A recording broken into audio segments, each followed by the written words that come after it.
Hi, everyone. Happy International Women's Day. Also want to welcome kind of all the gender diverse identities that are maybe in the room. I'm a former founder, sold my first company in 2012, joined a second that grew from pre-seed to Series B, became a VC. Today, I'm an LP, an angel investor, and a coach, particularly to female founders and what I call underestimated leaders around the world. So I'm super excited for these badass women here in this room. I'm going to just read off a couple of stats around women in startups, just to kind of give us some context for what we're going to be chatting about for the next 20, 30 minutes. And I hope that's okay with everyone. So really quickly, did you know that 7.4% of all US engineering managers and 10.1% of senior engineering managers are female? Pretty incredible. I actually didn't know that. 8.4% of CTOs are women. Only 2.7% of venture capital dollars went towards female-founded companies in 2019. It went down in 2021 to 1.1. We just eked out over 1%, folks. And yet, the research says that companies with female founders perform 63% better than those of their male peers. What's going on, folks? Okay. And with that, I would love for these women to introduce themselves. And because we don't have a ton of time, we've gone through a couple of questions with this. So the intro, if you could, women on the panel, what is it that you do today and why? And Ileana, if you could go first. Sure. So my name's Ileana Montauk, and I'm the founder of a startup called Manara. Manara means lighthouse in Arabic. The reason that I founded it is because I want to make incredibly huge change in the world. I want to leave this planet a much better place than I arrived to it. And I really believe that to do that, we need to leverage the innovation at the scale, the speed that comes with tech, but also with social impact at the core of the business. So Manara is a public benefit corporation. What we do is we connect the top tech talent in the Middle East and North Africa with the top jobs in the world. So we take kind of that top 1 to 3% of talent and we accelerate their careers so that ultimately they can accelerate the careers of the entire ecosystem that they're from. And our vision ultimately is to expand that globally. All right. Bat. My name's Bat. I lead today Nia Growth. Our focus is to help actually freelancers and self-employed and anyone who sits under the non-traditional worker umbrella to save for retirement. It's not a sexy topic, but it's a topic that everyone should be thinking about if they're not already.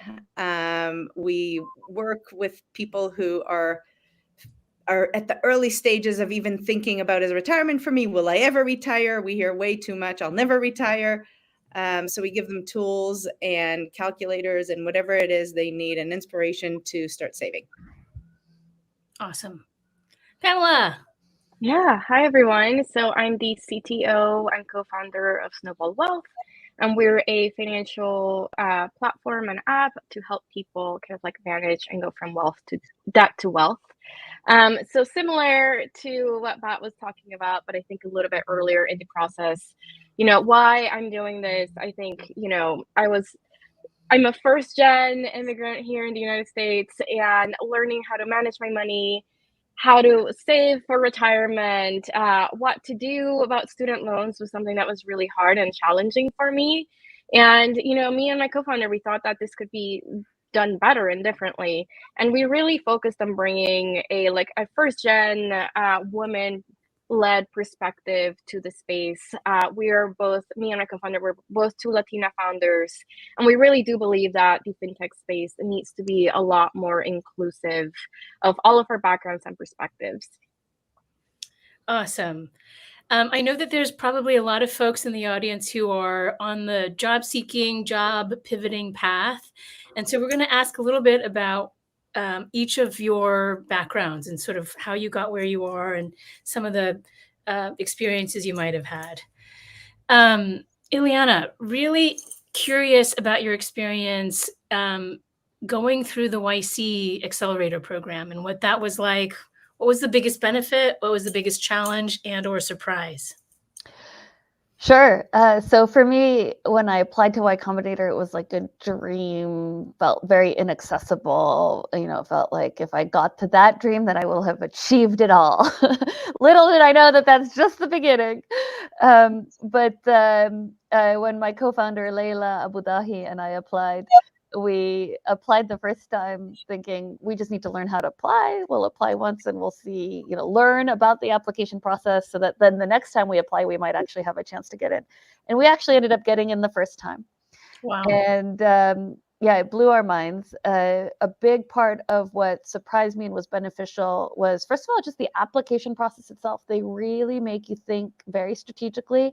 And Y Combinator feels like this kind of elite and accessible community until you start the application process. And then immediately it's this very warm community that wants to help you. And so you receive tons of advice as you're applying. It really elevates your thinking.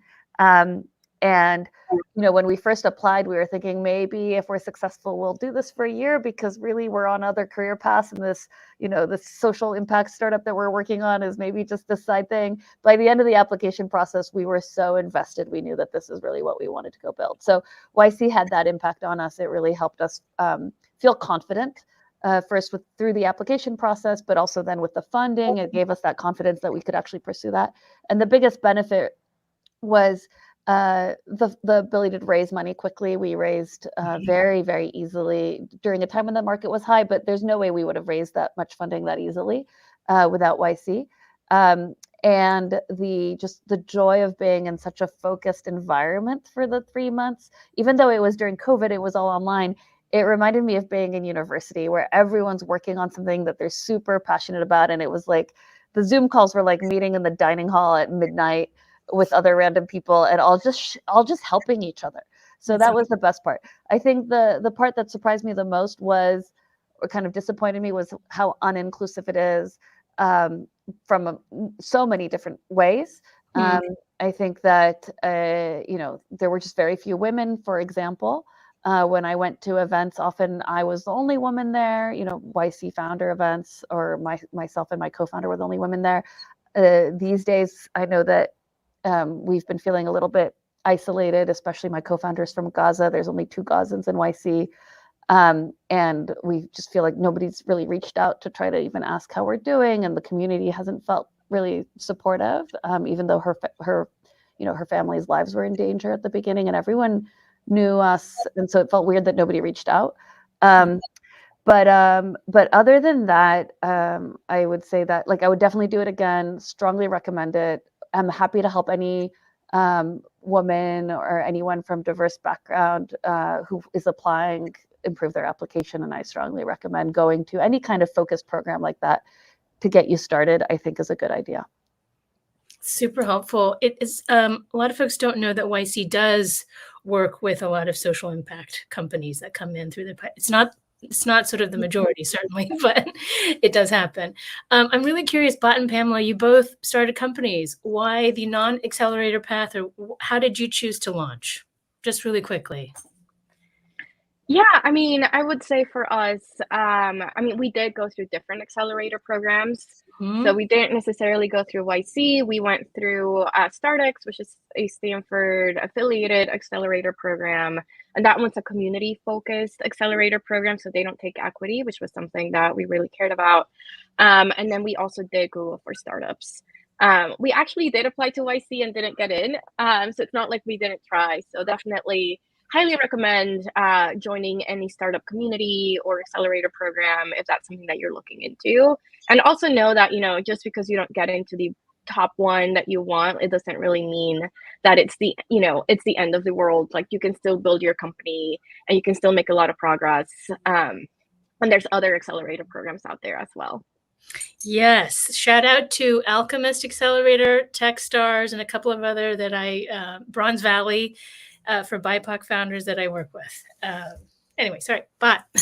Really quickly. Yeah, no, I'll echo everything Pamela said. I'm a fan of accelerators. I even was a part of one many years ago.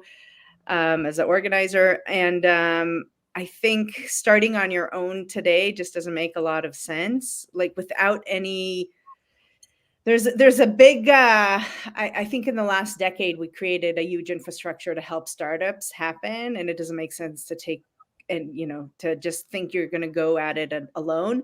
Unfortunately, it's less available in some other countries. I mean, the US, I think, has the biggest sort of concentration. But if you're planning on starting a company, definitely find either the startup scene, the startup ecosystem, or an accelerator or anything to join that will help you. It accelerates everything. Totally. Okay. Bot, I wanted to kind of stay with you for a second. You spent some time, I think it was 6 or more years at Intuit. And I'm really curious, gigantic corporation, what's the one thing, the lesson or habit that you learned there that you still use in your kind of founder playbook today? Yeah. So, I mean, I know there's a lot of people on this call who are in their job searching world. And I have now a kid who's starting their career. And I always have this dilemma, startup or corporate, startup or corporate. I'm a big believer that the corporate teaches you things that you'll never learn elsewhere. I'm a believer that to succeed, you really have to understand what systems are currently in place. Mm-hmm. And how do you become a part of these systems? What makes them go? What makes them move? So I think the corporate world is an incredible place to learn that. So I'm a big advocate. That being said, it's not just Intuit. I spent over 7 years at Intuit and at EY and at a company that another big corporate. And I think that it requires a stamina that is different from entrepreneurship. Mainly because you're constantly competing. At the end of the day, even in a corporate environment, in a startup, you're competing, but you can make sure your own voice dictates how you compete. Whereas I think in a corporate, it kind of gets dictated for you. So the things I learned the most, and Intuit, by the way, is a wonderful corporate to be a part of if anyone has a chance to. And our CEO back then had a lot of sentences. My favorite one was don't confuse our kindness with weakness, which up until I heard that, I had this idea that, whatever it is you do in the career, you have to have your machete ready, to show your strength. And I think at the end, you can do things in a nice, pleasant way, pleasant, transparent, employee first way, and still come on top. So that's kind of my biggest learning. Yeah, it's a topic I come across a lot, how to be powerful and also authentic to your values and have high integrity and kindness. Did was someone trying to say something? Okay, good. Didn't cut anybody off. Pamela, you started out as an engineer, like perhaps many of the people in this audience. I'm really curious, what was your sort of biggest learning and or advice to people who are shifting from individual contributor to managing a team? What was the hardest? Yeah. Oh, go for it. Yeah, I think one of the things that I like to talk about when it comes to switching from like an IC role to an EM role is, I think a lot of times people think that like, okay, well, if I'm an engineer and I switch into an engineering manager, I can never go back, or role switching is really hard. I actually started my career as a PM. So I started on in product, and then I switched into a software engineering role at an early stage startup. Then I went to an earlier stage startup after that. And I would say for me, joining some of these early stage companies gave me the opportunity to try some of these different roles that I think would have been really hard for me if I had gone to a more established company. So I was able to become an engineering manager just like 2-ish years after being a software engineer, which is pretty quickly, I would say. But now that I'm a founder and I switched back into a, kind of like a CTO role, I ended up doing a lot of coding again. So I started doing a lot of engineering work again. And I think in terms of like, what is the hardest thing when you're switching from being an IC to an engineering role or an engineering manager role or a management role, I think the biggest thing is about thinking about the impact that you're making as an individual. When you're an IC, it's all about the work that you're doing. And when you transition into a management role or a leadership role, it's all about how you empower your team to really hit and accomplish those goals. And I think one of the biggest learnings for me is that no matter what role you're in, even if you're an IC, having that mentality is really powerful. And I think that's something that kind of enabled me to jump into a management role, like earlier on, was really thinking about like, how do I empower my peers? How do I make sure that I'm effective as an IC?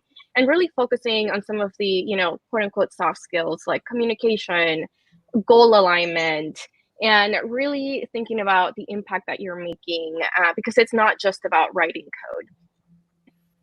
Awesome. Couldn't have said that myself at all. Ileana, I'm really curious. You're now focused on helping underrepresented, underestimated talent also, but particularly focused on the Middle East and North Africa.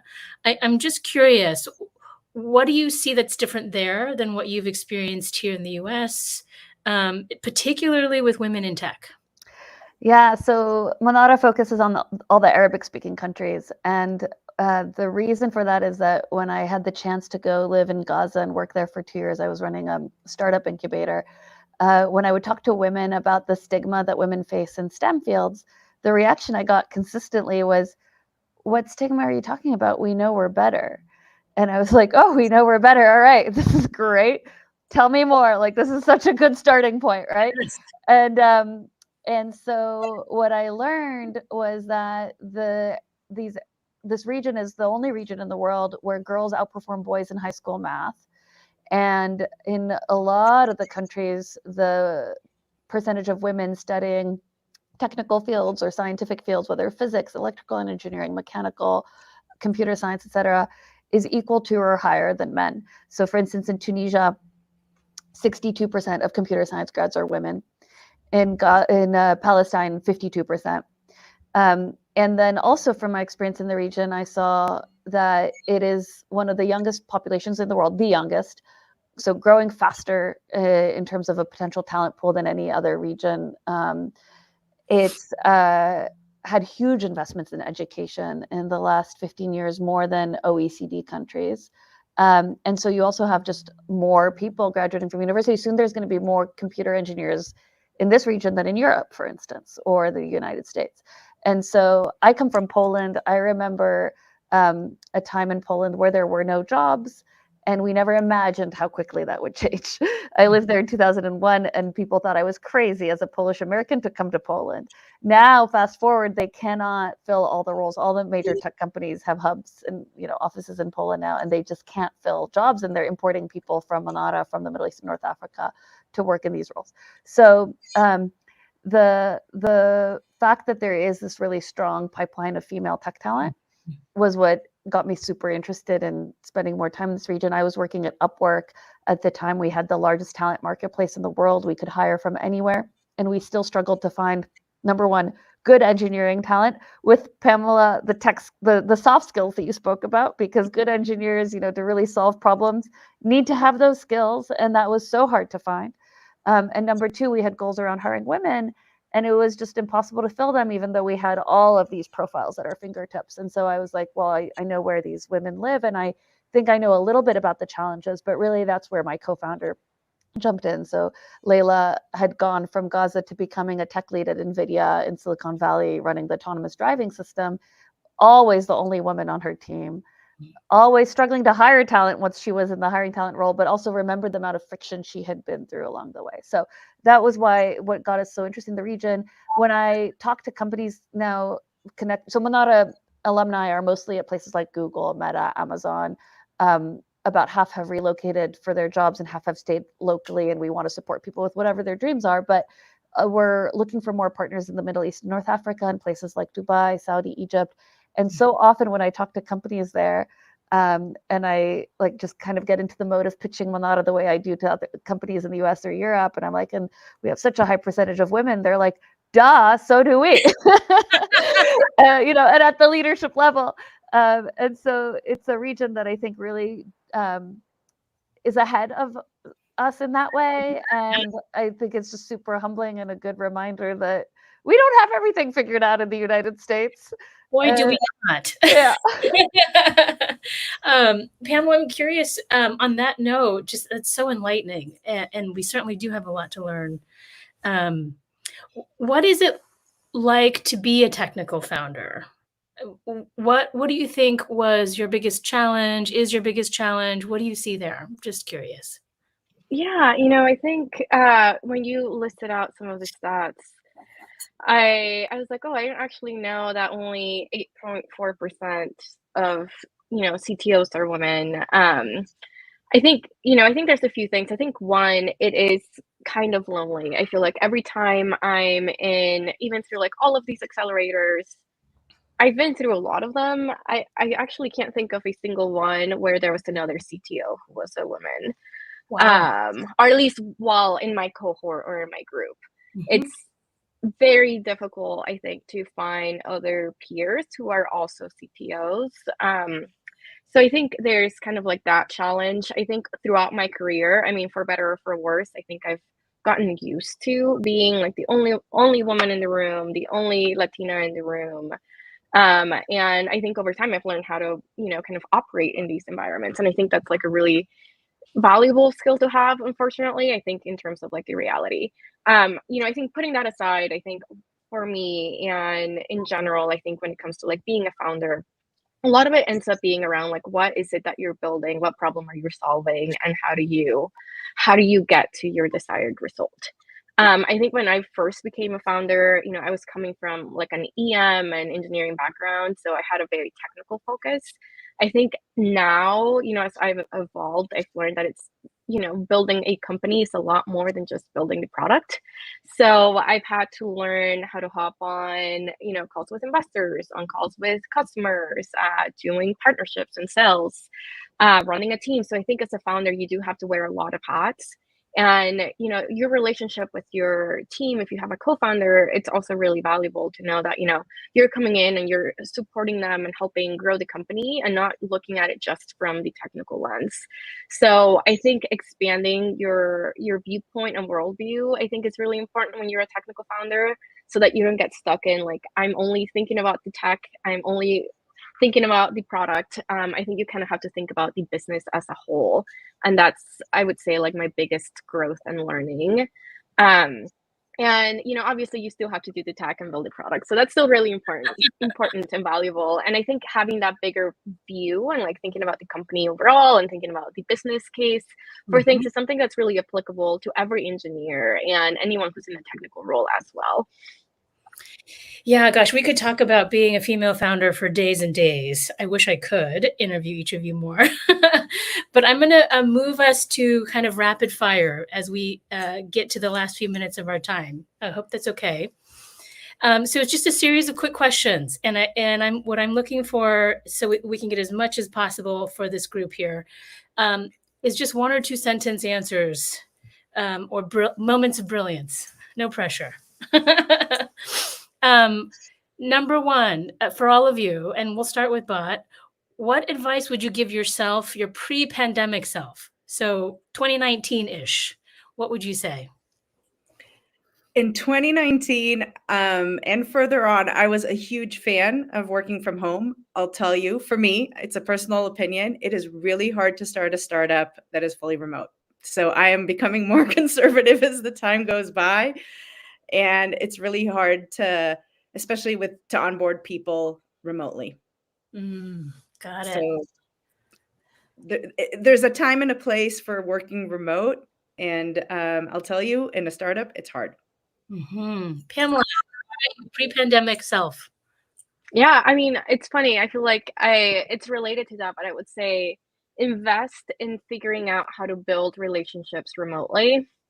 Because I think when we started working remotely, I was like, okay, this is going to be a 3-month thing. And then it turned into a multi-year thing, which turned into now we're all very much fully remote. So I think learn and invest in building relationships and networking in a remote setting. Yeah. Ileana. If you're compulsive about something, if you find yourself doing it in your free time and you just can't stop yourself, it's supposed to be your job, and go figure out a way to make that your job. I love that. That is brilliant. Okay, second round. What is one prediction that you each have? We can go in the same order that you have for the startup tech ecosystem for 2024, from your perspective. Okay, so I'll take that one. We are no longer in ZIRP, which I just learned is an acronym for zero interest rate policy. So the world is definitely changing. Anyone who's dealing with money, which is every startup, is understanding the implications of what it means to be when money is not free flowing on the street, whether through investments, whether through business models, everything. It's the world is changing as we speak. That's a big shift for founders raising capital, for sure. It's a really different perspective from the VC side of things. And fintech as well. Me and Pamela, I think we're feeling it with business models. It's very different than 2021. That's super interesting. Pamela, what's your prediction? Yeah, I mean, I think over the last few years, we went from consumer to B2B. I think in this next phase, we're going to need to figure out how to make consumer work. I think old business models for consumer didn't work. I think everyone's been pivoting into B2B. I think consumers are still out there and we still need to figure that out. So I think my big prediction is hopefully we'll see something new evolving for how to make a consumer business model work. Interesting. New consumer models. Okay. Ileana. I actually think things are going to pick up faster than people expected. I think we're going to go from this phase where companies were really tightening their belts and, they had been hiring a lot. They stopped hiring. They started getting really conservative. And I think things are going to swing back to hiring and feeling positive faster than we anticipated, but that it's going to be done in ways that are very budget oriented. So it might not immediately lead to lots of new job opportunities in places like the United States. Instead, a lot of that might be in places like Eastern Europe, the Middle East, but that companies will suddenly start needing to hire again, and that when they do, suddenly DEI is going to be important again, because it's not when they're not hiring, and suddenly they're going to realize they need talent pipelines and they need to look attractive to people that they might not look attractive to. Great. I hope that happens too. And if I have anything to do it, more female founders. Last quick round question, okay? Who was the most impactful coach, mentor in your life, or what piece of advice would you share with the audience that they gave to you and you still sort of really resonate with? Anyone? I can jump in first, but unless you have something you wanted to jump in. Go for it. Okay. I have a coach that I work with right now who's a coach for founders from diverse backgrounds working on social impact startups. She's amazing. If anyone wants to work with her name is Christina Sass, and she runs this organization called Dive In Labs. The key thing is to realize as a founder, especially, to design your job around yourself. Accept yourself the way you are. Just radically accept who you are. Realize that there are many different forms of being a leader, a CTO, a CEO. You don't have to be a specific version that you imagine that to be. Really understand yourself and your business goals and how to shape your organization around yourself so that you can reach your goals. I love that. Radical acceptance of the self. Yeah. Yeah, I think something I would share here is I think I've had a lot of different coaches and mentors. So I would say like a tip would be like find different people who can help you throughout different aspects of your life. I think for me, a few tidbits that have been helpful for me. I think one, like a coach from one of my accelerators we were trying to figure out what to do about student loan shutdowns. And they were like, figure out what to do now. Don't think about like, oh, okay, in 3 months, things are going to change, which was really great advice given that, student loan pauses lasted for 3 years. And then another one of my mentors, for anyone who's in management, his number one tip for me was like, when you're first becoming a manager, make sure you give feedback and give it often. Great advice. It's harder to do for most early managers than expected, but advice. I think between the balance of execution and creating an enrolled environment, at least I had a bias towards execution and run fast without bringing everyone along. And I'll give a shout out to my ex-boss, Eileen Fagan, who is the one who taught me how to make sure everyone is along to the ride. Otherwise, execution is going to fall on its face. I love it. Love it, love it. Okay. My one piece of advice is surround yourself with brilliant women like this who both inspire and also challenge the way that you think about the world. I'm SK. You can find me on LinkedIn or my website in my profile. And just really quickly, can we iterate that your names and your companies? Ileana Montauk from Manara, and our website is www.manara.tech. Yeah, Pamela Martinez, Snowball Wealth. Our website is snowballwealth.com. And I'm Batenosh from Nia Growth, niagrowth.com. And I'm just curious, what is the one thing that we could do, like as fans of your companies, to help support you or your business? Yeah. Follow us on social media and reshare some of the things that you see there that inspire you. And what's your social Twitter handle? I'll post it. It's actually LinkedIn works best for us, so I'll share that. Okay. Any asks? I saw Pamela? 2 questions, but Oh, do we have some questions? Let me see. Yes, there were 3. Okay. But if you have it off the top of your head, can you repeat the question that you find? So if anyone wants to answer, what early setbacks in your career later gave you an advantage? Great. What early setbacks in your career later gave you an advantage as a leader? Awesome question. Any one of you want to tackle that? I can jump in and just say that I had no idea what I wanted to do, and I switched jobs every 7 months for the first few years of my career.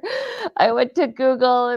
It wasn't the right fit for me. I couldn't see myself there. I went to management consulting. I was gone within 6 months. I actually almost got fired. Ended up not getting fired, but by then had thought it was going in that direction. I had realized it wasn't for me. But I think when that happens, you just have to trust that ultimately your resume is telling a story. And there doesn't mean that you aren't an incredibly capable person. It just means that you haven't quite yet found the fit, and maybe you're forcing yourself to go down a path that you thought you were supposed to go down, but that wasn't really meant for you. Yeah, I can go quickly. So I quit my first job out of school. I was a PM, and I couldn't. I was in this weird spot of like I had too little experience to get hired as a PM somewhere else. So I had to switch back into an engineering role, and I'm so happy that I did that. At the time, I was really stressed about making the switch, but not being able to get that PM job kind of led me to where I am today. I'll just jump in really quick too. Pamela, one thing that you said earlier that was really resonant with me is I was always the kind of youngest or only woman in the room quite often. And all those many years of trying to own that space, find power in that space, helped me to be able to hold space later on as a leader in a way that I could feel confident in a really non-diverse or diverse room, and then be able to recognize it when that was happening around me. So years of feeling like the odd woman out, a weirdo, or whatever, actually became a really important part of my leadership style later on. All right. I don't want to go over time. Angie, how are we doing? I think we ran over time, but it's okay. We're splitting networking now. It's okay. As long as you have the time to sit here and chat and answer questions, we can do that. Okay, great. Yeah, I have a few more minutes if anyone has questions. I don't see any yet in the group. I'm going to go ahead. Oh, did you pop another question up? I didn't do that. Oh, someone did. What tips do you have on building relationships remotely? Okay, great. Yeah, Pamela, you mentioned that earlier, that you had to learn how to do that. And also you too, but what did you learn that does actually work in this sort of remote world? Pamela, you go. Yeah, no, I mean, I think going beyond, I would say going beyond the small talk, I think is valuable, and also being proactive, like setting up, especially if you're at a company setting, setting up one-on-ones with people, reaching out to people, trying to get to know them on a more genuine level. And also, if you know where these people live and you happen to travel there or be in a nearby setting as them, like making the effort to try to meet them in person if you can. Absolutely. I don't have much more of that than that, but it's yet to be cracked fully. It's hard, like especially with new people, I think. I'll share a few more because we did iterate if you'd like to, and if we have time. Yeah. One thing I would say is view this as like anything else that you're doing as an entrepreneur. Iterate, iterate, iterate. Don't think you're going to nail it the first time, but also don't give up when you don't nail it. So for instance, at Manara, we've iterated on the cadences of various things we try. And we've landed, for instance, on a 30-minute, once a month, fun all hands that we kind of expect everyone to be at. And we have my EA running it because I never have time to think through what the agenda is going to be and how we're going to actually have fun together, right? But we do that now, and that's after like 5 different iterations. And we also now do an offsite in Istanbul at least once a year, and we found that it's incredibly valuable, and it just has to happen. And once you finally have done it once, then you know how to do it, and you can replicate it easily. Yeah, sort of intentional design of in-person time. I've seen a lot of my founders and leaders do 1 minute of connection or humor at the start of a call, 1 minute reflection at the end, and it's literally 2 minutes on in total for a meeting, a team meeting that can make a huge difference, centered around 3 things: movement, music, or mindfulness. And it's like a 1 minute meditation, dance music. So anyway, there's lots of creative things you can do that make a big difference. Well, thank you so much all for being on the panel. I love entrepreneurship. I wish we had more of this entrepreneurship content, but most of the day was engineering and product. So this is like my favorite. I'm like, yes, companies, small businesses, women starting them. So thank you so much for being here. I mean, like the one non-engineering session, but I was really happy to have you. And yeah, we will follow you on social media and support however we can. Thank you. All right. Good luck, everyone. Wonderful to see you. Thank you.